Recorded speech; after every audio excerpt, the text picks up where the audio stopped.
High everyone, welcome to my mini vlog. आज तपाईँहरूमा फेरि आइसकेको छु नयाँ मिनी भ्लग लिएर। आज चाहिँ हामी के गर्दैछौँ त भन्दाखेरि चाहिँ भिडियो हेर्दै गर्नु होला। यहाँ चाहिँ हामीले एउटा गेम खेल्यौँ, अनि होममेड मोमो खाने कि फ्रोजन मोमो खाने भनेर हामीले एउटा गेम खेल्यौँ। अनि मैले चाहिँ होममेड मोमो चुज गरेछु।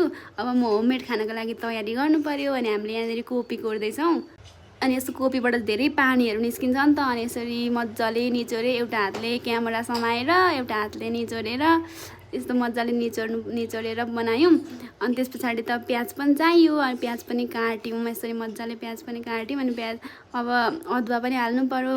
अनि अदुवा पनि कोरेर अनि यसरी तेलमा चाहिँ हामीले हल्का त्यसलाई बफ्याउने गरेका छौँ।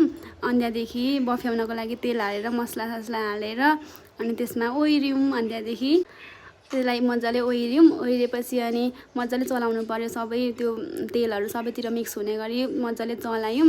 यतिको हुने गरी चलायौँ। अनि यसलाई मिक्स गर्नको लागि मैले प्याज र अदुवा रेडी गरेँ। अनि त्यसमा मिक्स गरेँ। अनि त्यहाँदेखि अब मजाले त्यसमा मसला पनि हालेँ, मसलाहरू स्वादअनुसार। अनि त्यहाँदेखि नुन पनि स्वादअनुसार हालेर त्यसलाई आफ्नै हातले गज्याङ मुसेँ। यसरी मजाले सबैतिर मसलाहरू मिक्स हुने गरी मुसिसके पछाडि चाहिँ मसलाहरू सबै भित्रसम्म पुग्ने गरी मुसिसके पछाडि चाहिँ अब त्यसलाई चाहिँ बनाउनको लागि हामीलाई डो चाहियो। मैले चाहिँ डो चाहिँ अगाडि नै बनाइसकेको थिएँ। अनि त्यहाँदेखि यसलाई हामी चाहिँ मसिनो डल्लाहरू बनाउँछौँ। अनि त्यसमा त्यसलाई बेलेर मोमो बनाउँछौँ।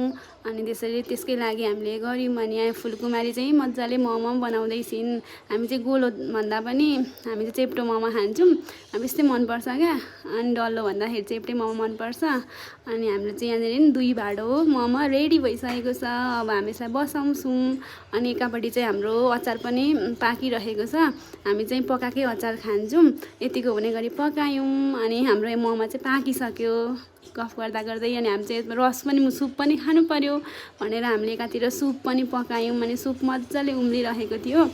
अनि देख्दाखेरि कस्तो मिठो परेको, जाडोमा तातो हाम्रो मोमो सुप अचार रेडी भइसकेको छ। अनि हामी चाहिँ यसरी कस्तो भयो त भनेर चाखौँ न त भनेर अनि चाख्यौँ। एकदम दामी भएको छ। अनि यसरी मिठो गरेर खायौँ। अनि हामीसँग चाहिँ सुप पनि छ भन्दै मैले देखाउँदैछु आजलाई। यति नै।